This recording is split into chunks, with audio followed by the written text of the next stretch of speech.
자, 네. 죽음에 이르는 일곱 가지 죄 신원하 박사님이 쓰신 책입니다. 네. 신원하 박사님은 고려신학대학원 윤리학 교수님이세요.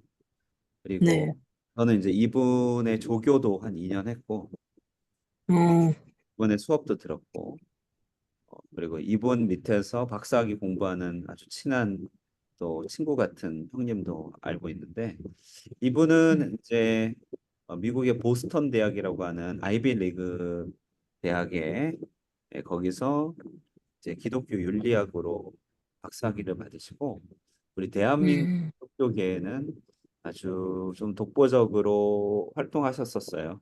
이제 지금은 네. 그 호들이나 이런 사람들이 나와서 이제 그 자리를 채우고 있는데 이제 이분이 네. 공부하고 왔을 때만 해도 너무 신선했고 음, 탁월했죠.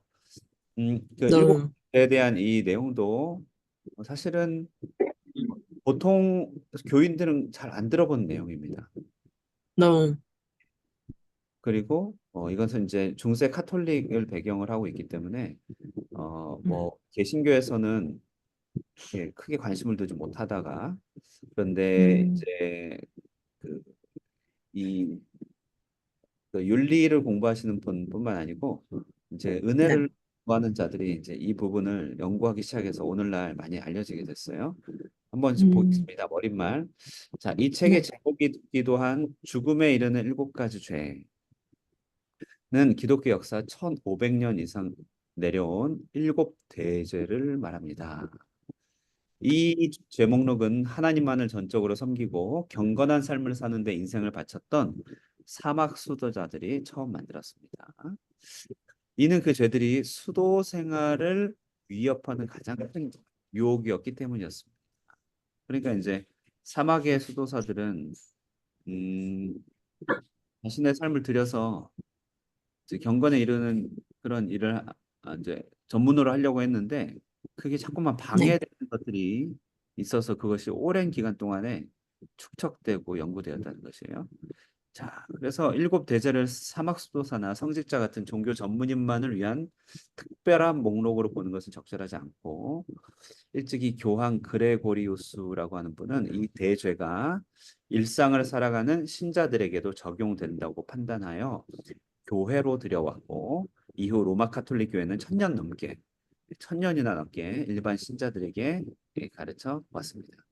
그래서 우리가 이제 여기서 조금 한 가지 그 주의해야 될 것은 뭐냐면 우리 이제 일반 사회 교과서에서는 중세 로마를 말할 때 네. 암흑기라고 이렇게 조금 폄훼하는 경우가 있어요. 왜 음, 암흑기라고 하냐면 이제 계몽주의라고 하는 그 계몽주의는 영어로 enlightenment라고 하는데 과학 기술이 발전하면서 중세의 신화적으로 성경을 해석 아니 그 세상을 해석하는 일이 그것이 음, 계몽주의 과학에 의하여 계몽이 된 시대의 눈으로 봤을 때는 조금 미몽하고 좀 암흑에 좀 빠져 있는 것처럼 보였기 때문에 중세 암흑기라고 그래 평가했는데 그러나 이제 네. 과학이 발달해서 이제 지식이 늘어난 건 맞지만 사실은 과학이 발달하기 이전에 중세는 아마 카톨릭이 아니었으면은 야만인들의 세계로 음, 전락했어요. 독일, 네. 뭐 노르웨이, 핀란드 다 뭐 바이킹족들이고 막 이런 뭐 야만인들이었거든요. 근데 네. 이제 카톨릭 교회가 견고하게 자리 잡음으로써 이제 사람들을 야만성을 억제하고 그래서 이제 유럽 사회가 아주 이제 멋있는 성읍과 교회를 가지고 있는 그런 동네로 탈바꿈하게 된 역할을 네. 하게 됐죠. 그러니까 그렇게 꼭 나쁜 시대는 아니었고요. 나중에 종교 개혁기 때 좀 많이 나빠졌지. 중세 음, 청년은 상당히 야만인들을 교화하고 문화를 보존하는 역할을 많이 했어요. 중세에서. 네.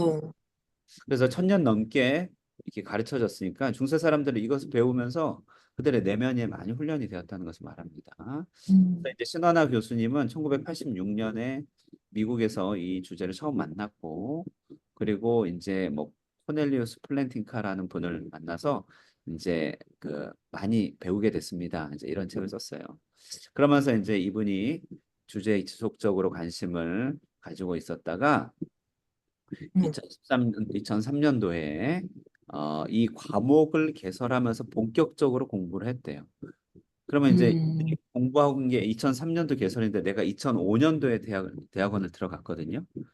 그래서 네. 아주 신선할 때 내가 배웠어요, 이거를. 음, 아주 너무 획기적이었지.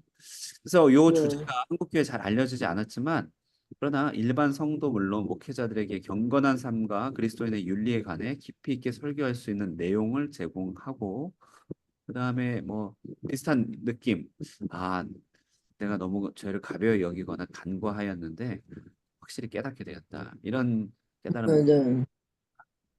그래서 이제 강의안이 만들어지고 이제 IVP라고 하는 기독교 유명 출판사가 교수님한테 책으로 한번 내봅시다 해가지고 음, 책으로 내려고 했더니 조금 부족해서 그래서 2008년도에 연구년을 얻어서 이분이 다시 책을 내기 시작했어요. 그러니까 내가 배울 때는 책으로 나지 않았을 때 그런데 내가 네. 때는 책으로 나왔어요. 그래서 이 책에 나는 교수님의 이 직접 서명이 쓰여 있어요. 네.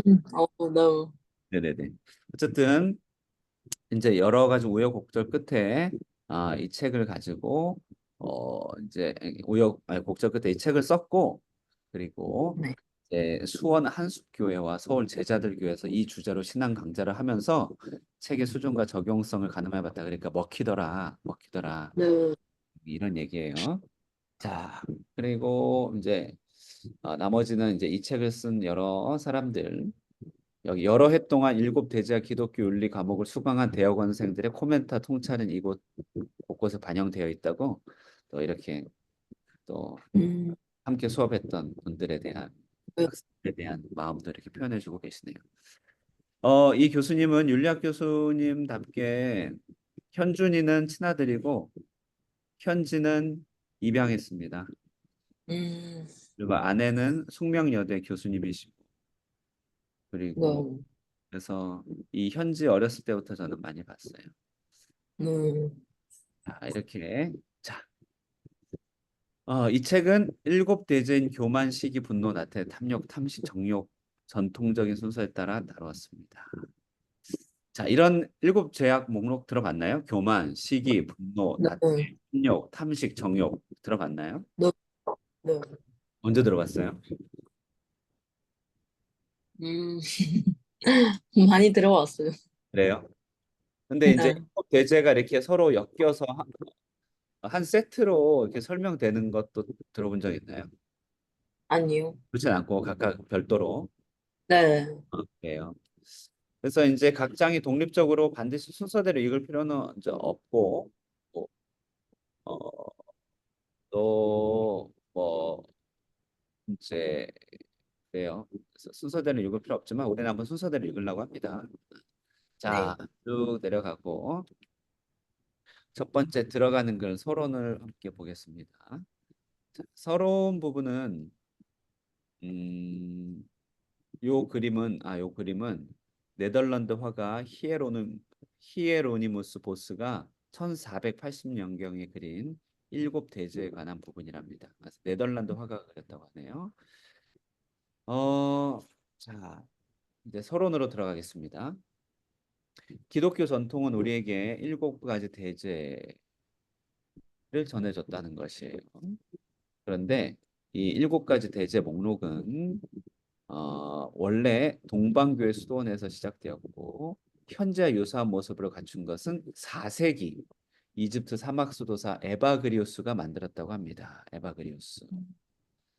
자, 역사를 잠깐 앞에 살피는 것이에요. 그래서 수도 생활을 하는 수도자들이 가장 벗어나기 힘들어하는 여덟 가지 죄를 구별하여 여덟 가지 악한 사상이라고 하는 이름으로 이제 에바그리우스가 좀 정리해 본 거예요. 이 음, 여덟 가지 걸려서 하나님께 나아가지 못하는구나 이런 것이에요. 그래서 이제 뭐 요한 카시아노스 같은 경우 이제 서방에 전했고 여기서 말하는 서방은 오늘날로 치면은 터키하고 이제 터키와 그리스를 사이에 놓고 터키 지방은 옛날에 동방 기독교가 있었던 거. 그리고 네. 그리스 서편으로, 그러니까 그리스 지역이죠. 그리스 터키 이 지역은 동방 교회가 있었고 오늘날의 로마는 서방 교회라고 해요. 그래서 네. 동방 교회는 그리스어를 쓰고 서방 교회는 라틴어를 썼어요. 그래서 음. 지금 동방과 서방을 나눈다고 하는 것은 이제 그 터키 지역에 있는 교회와 로마 중심의 교회가 이제 서로 네. 다른 문화를 가지고 자라가고 있었는데 서로 이 일곱 가지 죄악을 통하여서 서로 연관이 되었고 영향을 주고 받았다 이런 얘기를 하는 것이. 그래서 뭐 네. 이제 역사를 보면서 좀 뭐 4차 라테란 공예 뭐 이때 뭐 문서를 만들었고 그 유명한 토마스 아퀴나스라고 하는 분이 지금 내용을 정교하게 발전시켜 일곱 대제 교리를 확립하였고 그것이 이제 교회 울타리를 넘어서 소설이나 시, 그림, 조각, 문화와 예술 전반에 유럽사에 큰 영향을 미치게 되었습니다. 음. 그런데 이제 종교개혁 이후로는 반카톨릭 진영을 만들어야 됐기 때문에 일곱 제약에 대한 가르침이 상대적으로 주목받지는 못했어요, 종교개혁 때. 네. 그래서 주목받지는 못했지만, 그러나 기독교 전통 안에서는 워낙 계속해서 녹아 있었고, 음. 1980년대 보냐는 이 주제에 대한 관심이 높아졌대요. 왜 높아졌을까? 왜냐하면 너무 풍요로워진 거예요, 세대가 1980년. 아, 네. 너무 풍요로워졌고 그리고 이제 하나님을 믿는 것이 무엇인지를 이제 기독교가 너무 부흥주의, 성장 일변도로 나아가다 보니까 네. 경건에 대한 것들이 간과되었어요. 네, 그래서 음. 이러면 안 되겠다 싶어서 윤리학자들이 이제 옛날 것들, 영성을 이제 찾아내기 시작했고 봤더니 너무 네. 굉장히 훌륭한 자원이 있었다는 것이죠. 자, 음. 이런 역사를 가지고 지금까지 이어졌다는 것을 말합니다. 자, 음. 대죄의 의미라고 할 때, 자, 일곱 대죄. 그러니까 큰 일곱 가지 죄악인 거잖아요. 그래서 네. 영어로는 seven deadly sins라고 뭐 사람을 죽게 만드는 일곱 가지 죄악이다 이런 표현이잖아요. 음. 네. 근데 이제 원래 표현은 seven capital sin이에요. 그래서 이 캐피탈 신이라고 하는 건 뭐냐면은 이제 베트남어로 이제 런도우 도우 하면은 첫 번째 네. 도우 하면은 머리잖아 머리. 네. 예. 그러니까 이 동방은 첫 번째를 얘기할 때 머리 이런 표현을 좀 쓰는 경향이 있어. 그래서 일곱 음. 가지 머리가 되는 죄다 이렇게 얘기를 하는 거예요. 네. 그래서 머리가 되는 일곱 가지 죄라는 표현으로 맨 처음에는 통용됐어. 그리고 한국 천주교도 머리가 되는 죄라는 의미를 살려서 칠죄종이라고 부른대요. 다시 말해 머리가 음. 된다고 하는 것은 무슨 말이냐면 다른 모든 죄악을 이끌어오는 첫 번째 그런 특성을 가지고 있거나 혹은 다른 모든 죄의 뿌리가 된다 이런 얘기예요. 네. 그래가지고 이 일곱 가지 죄는 이 일곱 가지 죄를 통해서 다른 모든 죄를 살펴볼 수 있도록 하는 최대 공약수 같은 죄라는 거예요. 최대 공약수. 네. 네. 자, 이제 어려운 표현 많이 쓴다. 최대 공약수, 그죠? 또 하고. 자, 근데 이제 영어권에서는 조금 더 쉽게 설명해서 왜냐면은 뭐 뿌리가 되는지 하면 되게 추상적이니까 아예 확 직관적으로 와닿도록 세븐 데들리 신즈 그냥 사람을 죽게 만드는 일곱째다 이렇게 얘기를 하는. 네. 자, 이 대죄라고 하는 용어는 이제 교부들이라고 예수님의 제자들의 제자들 이때부터 교부가 음. 시작됐거든요. 그러니까 예수님의 네. 제자들 사도고 그 사도들의 제자를 이제 속사도라고 하는데 이때부터 교부라고 하는 명칭이 시작돼요. 음. 그러니까 이제 대죄라고 하는 이제 이런 용어들이 교회 안에서 이제 좀 통용이 됐는데 예를 들어서 누구든지 형제가 사망에 이르지 아니하는 죄 범하는 것을 보거든 구하라. 그리하면 사망에 이르지 아니하는 범죄자들을 위하여 그에게 생명을 주시리라. 사망에 이르는 죄가 있으니 여기 보면 사망에 이르는 죄가 있으니 이렇게 죽음에 이르는 죄가 있다. 이렇게 해서 네. 남다른 큰 죄가 있다는 것을 이제 좀 생각하게 하게 되죠. 예수님도 다른 모든 죄악은 다 사함을 받지만 성령을 모독하는 것은 사함을 얻지 못하겠다 이렇게 말함으로써 이제 어떤 죄는 그러니까 모든 죄가 다 심각하지만 어떤 네, 조금 더 심각하고 무겁고 또 결과도 안 좋게 나타나는 죄들이 있음을 이제 성경도 말하고 있다는 것을 말해요. 그래서 히브리서도 네, 그래서 이 얘기를 왜 하냐면 이 일곱 가지 죄를 얘기하는 이것이 성경 바깥에 사람의 사상으로 얘기하는 게 아니라 성경에서도 이렇게 무거운 죄, 가벼운 죄, 죽음에 이르는 죄, 음, 죽음에 이르지 않는 죄를 성경에서도 말하고 있으니까 이런 분류를 얘기하는 것이 믿을 만한 작업이다. 이것을 얘기하려고 지금 네, 교수님 얘기하고 있어요. 자, 그래서 이제 이런 일곱 가지 커다란 죄, 뿌리가 되는 죄 혹은 죽음에 이르는 죄 이런 것들에 대한 용어들을 발전시켰고 그래서 이런 기원과 역사를 보면은 이제 수도 생활 가운데서 좀 나타난다. 성경에서부터 수도 생활 이렇게 하고 어떤 사람들은 이 탐식, 정욕, 우울, 분노, 나태, 허영, 교만이라고 하는 육체적인 어떤 죄악으로부터 영적인 죄악의 순서로 이렇게 설명하는 음, 사람도 있고 또 반대로 어떤 사람들은 여기 또 비슷하네요.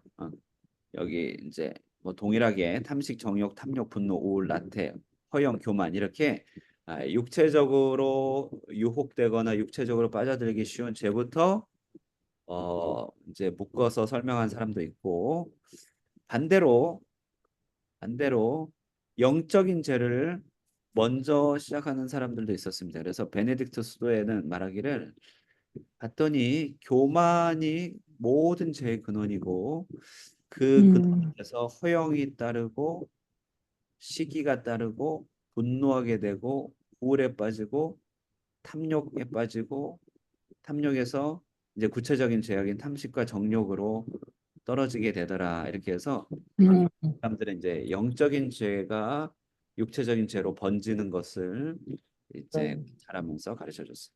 그러니까 무엇이든 어떤 순서든 그 뭐 경중을 따지기는 어렵고 또 뭐가 먼저인지 설명하기 어렵지만 네, 덜어는 사람이 이제 육체적인 차원에서 오염이 되고 유혹을 받아서 영적으로도 교만에 떨어지는 이렇게 음, 보는 사람이 있었고 또 덜어는 교만으로부터 시작해서 육체적인 죄악으로 어, 이렇게 떨어지는 것을 보는 사람이 있었습니다. 자, 이렇게 네, 이런저런 이제 과정을 통하여서 이제 사람들이 계속된 연구를 하다 보니까 이제 이런 것이에요. 교만한 마음을 가지면 타인으로부터 영광을 구하게 되고 그리고 이게 허영이라는 거죠. 그죠? 음, 타인이 자기보다 잘 되는 것을 용납하지 못하게 된다. 그죠? 시기. 그러니까 네, 교만이 어떻게 허영으로 번지고 허영이 어떻게 시기로 전해지면서 음, 하나님과 분리됨으로 우울이 찾아오고 이에 대한 반작용과 보상 심리로 세상에 좋은 것을 소유하려고 하는 탐욕으로 미끄러져 가고 이 탐욕은 음, 맛있는 음식으로 배를 채우고자 하는 탐식으로 그리고 네, 하나님으로부터 벗어날 때 최종적으로 얻게 되는 결과가 정욕인데 정욕은 여기서 말하는 정욕은 러스트 그러니까 이제 성적인 부정을 얘기해요. 정욕은 네, 내적 교만이 외적으로 확연하게 드러나는 것이다. 그래서 음, 하나님을 떠나서 스스로를 높이는 사람들, 하나님 없는 행복을 추구하는 사람들은 그의 뭐 인생을 다 쳐다보지 않아도 한꺼풀 벗기면 좀 비슷하다. 네, 교만과 허영에 빠지고, 허영에 빠지니까 시기하고, 시기하니까 뭐 우울하고 이런 식으로 우울하니까 어, 탐욕을 부리고, 탐욕을 부리니까 일단은 식부터 배부터 채우고, 그리고 조금 더 이렇게 강력하고도 관계적인 정욕에 빠지게 되고, 이게 사람이 비슷비슷하다라는 것이에요. 음, 그리고 수도사들도 이런 변화들을 첨예하게 예, 경험했고 관찰했고 이런 것이죠. 자, 네, 그런데 이제 구체적인 죄의 목록은 조금씩 바뀌어요. 토마스 아퀴나스는 이제 방금 우리가 읽은 부분이 그레고리우스가 전해준 건데 토마스 아퀴나스 조금 더 정교하게 봐서 허영, 시기, 나태, 분노, 탐욕, 탐식, 정욕을 대제로 확정했다. 그러니까 무슨 음, 말이냐면 아까는 이제 우울이라고 하는 것이 나왔는데 네. 우울보다는 나태라고 좀 바꿨어요. 나태. 음, 왜냐하면 건강한 우울함도 있다는 것이 구원에 이르도록 하는 우울함. 그렇기 때문에 우울 네. 죄는 아니고 나태 안에 우울이 들어있다. 그래서 음, 여기 나오죠. 우울이 항상 부정적이고 악하기만 한 것은 아니고 때때로 긍정적이고 선한 성격도 지니고 있어요. 왜냐하면 우울한 가운데 사색에 빠지고 하나님을 더 추구하게 되기 때문에 그래요. 회개도 있고. 네. 그래서 나태 안에 우울이 있기 때문에 우울보단 나태가 좀 큰 개념이다. 음, 이렇게 정리해 갔어요. 네. 그래서 이제 그래서 대제 목록이 조금 처음부터 지금처럼 확정된 것은 아니고 오랜 네. 시간을 거치고 또 시대의 변화에 따라서 변천해 가지고 오늘날로 확정이 됐는데 음, 그런데 그 오늘날로 확정되되 7이라는 숫자를 고수한 이유는 이 7이라고 하는 것의 상징성 때문에 예, 그냥 전체나 완성을 가리키기 때문에 일곱 죄악이라고 얘기함으로써 죄 전체를 표현하려고 했다는 것입니다. 자, 음, 그래서 여기 이제 그동안 역사적으로 영향을 끼쳤던 네 명의 사람들이 이제 죽음에 이르는 죄를 무엇으로 받는가 했을 때 에바그리오스는 일단 탐식부터 일단 사람 음, 식이 조절이 안 되면 정욕도 컨트롤 안 되고 정욕 컨트롤 안 되는 사람이 탐욕을 부리는 당연하고 채워지지 않음으로 인해 우울하고 그 우울함이 분노로 번지고 그것을 적당한 에너지로 혹은 적당한 노력으로 채우지 아니하려는 나태 그리고 그 나태에 빠져 있으면서 좋은 결과를 바라는 허영 그리고 그 음, 결국 교만이더라 이제 이런 식으로 나가는 거고 네. 카타르스도 거의 비슷하게 나가죠 거의 비슷하게 나가지만 분노와 우울을 좀 바꿨어요 화가 먼저 나고 화가 난다 그리고 슬프다 뭐 이렇게 된 거고 그레고리오스는 교만 뿌리죄를 별도로 취급하고 허영으로 쭉 내려갔습니다. 그래서 이제 이 일곱 가지 제약도 지금 우리가 읽고 있는 책은 일곱 가지만 나와 있는데 네. 개정된 새로운 책은 허영이라고 하는 것이 따로 별도로 만들어졌더라고. 그러니까 그만큼 네. 뭔가 이렇게 어, 교만과 허영은 조금 서로가 밀접한 연관이 있으면서 좀 다르다는 것을 알 수 있습니다. 음, 자, 그러면 이제 여기까지 네. 기본이고 조금 더 본격적으로 안에 들어가 볼게요. 일곱 가지 네. 죄를 딱 다룰 때 보니까 죄는 보니까 육체적인 죄와 영적인 죄가 있구나라는 것을 알게 되는 것이에요. 자, 탐식과 정욕은 당연히 육체적 죄겠죠. 네. 그리고 이제 그레고리오스는 탐식과 정욕 외에 나머지 것을 영적인 죄로 봤어요. 아퀴나스는 나태를 봤더니 나태하면 성격상 육체적인 죄이기도 하고 또 영적인 죄이기도 하다 이렇게 보이는 거예요. 음, 자, 10분 후 끝난다는데 최대한 빨리. 자, 그다음에 그레고리우스 아퀴나스는 죄는 본질상 하나님을 벗어나려는 영적인 태도에서 시작되어 육체적 죄로 발전하더라는 것을 이제 보게 된 것이에요. 자, 그래서 이제 죄는 크게 보니까 여기 딱 봐도 육체적 죄, 육체적 죄, 그죠? 네. 죄. 이 두 개는 애매모호, 그죠?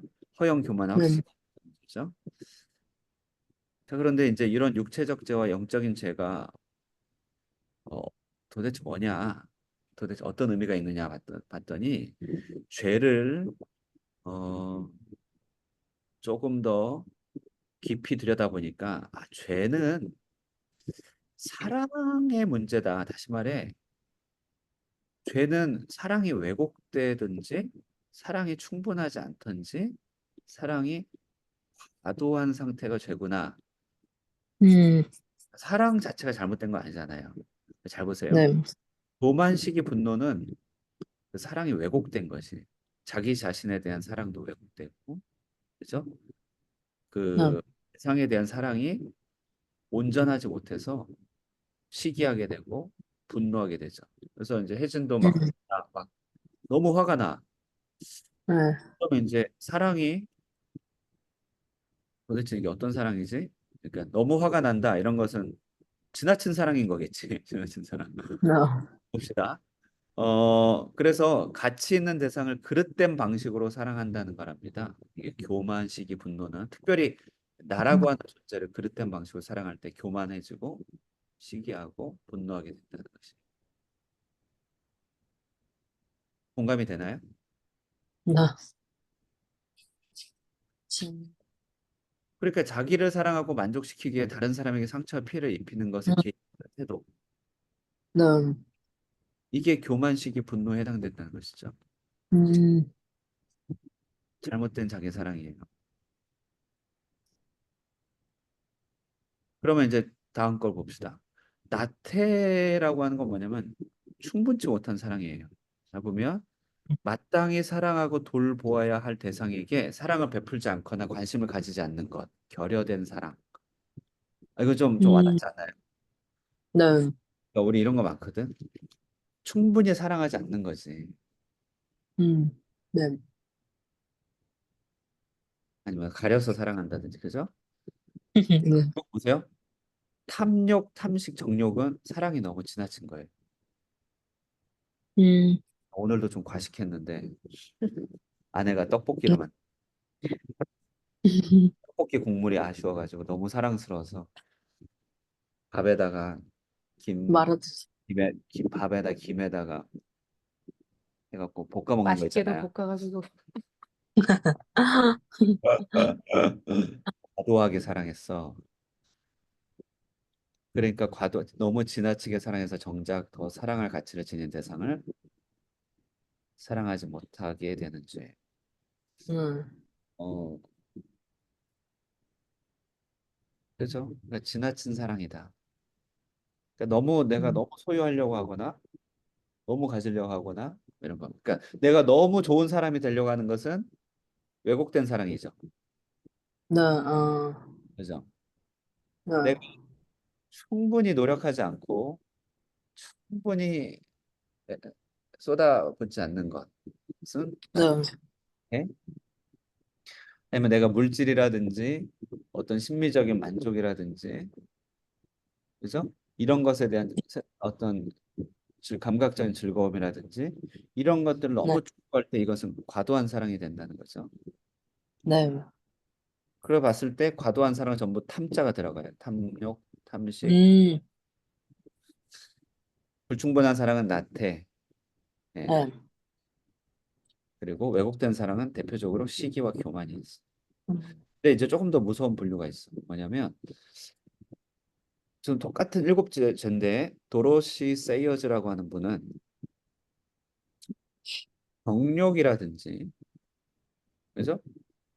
네, 정욕인데 남자가 여자, 여자가 남자. 요즘은 남자가 남자, 여자가 여자 이럴 수도 있는데 타인을 이제 정욕의 대상, 성적인 대상으로만 너무 보는 정욕. 그리고 너무 혈기 부리는 거. 그리고 음식에 대한 탐닉은 뜨거운 마음의 죄래. 뜨거운 죄 이거는 뜨거운 네, 죄. 듣기만 해도 음, 뜨겁죠? 어. 네, 근데 잘 보시면 탐욕은 내가 정확하게 감이 공감은 잘 안 되지만 시기, 나태, 교만은 차가운 마음의 죄래요. 잘 보세요. 뜨거운 마음의 죄는 상대적으로는 그러니까 사람들이 쉽게 빠지는 죄예요. 그렇잖아요. 예. 네, 그리고 좀 불명예스러운 죄지. 이게 들키면 그러잖아요. 네, 예? 좀 그렇죠. 들키면 불명예스럽지. 근데 이제 이 뒤에 거 보세요. 뭐 탐욕이라든지 뭐 예를 들어서 뭐 큰 유명한 사람이 되고 싶은 마음이라든지 뭐 이웃교회 뭐 큰 교회를 막 시기한다든지 그래 그죠? 네, 는 내가 충분히 노력하지 않는다든지 아니면 내가 스스로를 너무 치켜세운 이런 것들은 종교적이고 높은 신분의 사람들이 범하기 쉬운 당당한 성격의 죄래요. 음, 그래서 뭐 교회 부흥하자 뭐 이런 것들이 뭐 그 자체가 나쁜 건 아니지만 그 안에 교묘하게 숨겨져 있는 마음이 있을 수 있죠. 네, 그러니까 훌륭한 사람, 큰 사람이 되고 싶은 것들 이런 것들은 명분이 좋기 때문에 죄라고 생각 못 할 수도 있어요. 음, 그리고 아주 도덕적으로 올바르게 살려고 하는 이런 노력들도 또 뭐 잘못인가? 라고 하는데 예수님은 뜨거운 죄, 다시 말해 이런 탐식, 뭐 정욕의 죄에 빠진 사람들보다 차가운 죄에 빠진 사람들을 훨씬 더 심각하게 보셨다는 것이. 왜냐하면 뜨거운 죄는 다 들키게 돼 있어. 그냥 티가 나. 음, 차가운 죄는 자기를 가린단 말이죠. 그래서 음, 바리새인들은 다 차가운 죄의 사람들이었던 거죠. 그렇죠? 어, 그리고 이 사람들은 뜨거운 죄를 짓는 사람들을 굉장히 경멸했어. 자기도 죄 짓고 있으면서도. 어, 예수님 그 돌아온 탕자 이야기 아나요? 네, 탕자 그 뜨거운 사람이죠. 그죠? 음, 돌아온 탕자 뜨거운 사람이에요. 근데 그 탕자를 경멸하면서 아버지 보고 아주 반항하면서 당신의 아들이 막 이런 식으로 얘기했던 형이 있어, 형. 그 스토리. 네, 그 사람은 차가운 마음의 죄지. 네, 그 교회 안에도 뜨거운 죄의 사람과 차가운 죄의 사람이 있어요. 음, 근데 뭐가 더 치명적이겠는가? 봤을 때 육체적인 죄는 너무 티가 나니까 덜, 네, 덜 치명적. 예? 음, 덜 치명적이네. 뭐냐면 그냥 그거는 뭐 죄인으로 다 드러나. 네, 근데 차가운 마음의 죄들은 차가운 마음의 죄는 스스로 모를 뿐만 아니라 잘 보세요. 공동체 생활을 무너뜨리는 죄는 뜨거운 죄가 아니라 차가운 네, 공동체의 균열과 메마르게 함과 공동체의 어떤 깨어짐을 만들어내는 것은 차가운 죄죠. 음, 네, 뜨거운 죄는 그냥 아유, 부족하다 막 이렇게 그죠? 그러니까 물론 목사가 뜨거운 죄 지면은 문제가 있을 테지만 어, 대체적으로는 근데 목사가 차가운 죄를 짓거나 교회 안에 있는 사람들이 교만시기 허영에 빠지면 교회가 차분하게 분열돼. 음, 이해가 되죠? 네, 그래서 일곱 대제 현대교회.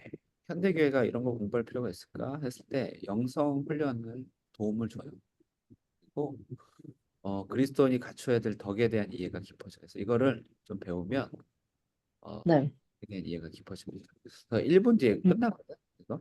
그래서 네, 여기까지만 하고 끝나고 나서 네, 잘 들어와서 정리하고 마치도록 할게요.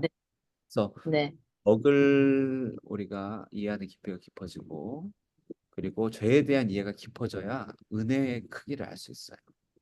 음, 예배는 누가 잘 드리냐면 자기 죄를 아는 사람이 예배 잘 드려. 네, 자기 죄를 모르는 사람은 예배가 어떻게 예배가 되겠어? 그냥 퍼포먼스고 종교 행사겠죠? 자, 그래서 오늘날 이 시대는 죄에 대한 이야기가 너무 없습니다. 네, 이 과정을 통하여서 우리는 죄를 알 뿐만 아니라 하나님을 알게 되고 네, 세상의 고체에 뿌려져 있는 문제들이 왜 그런지 좀 이해하게 돼.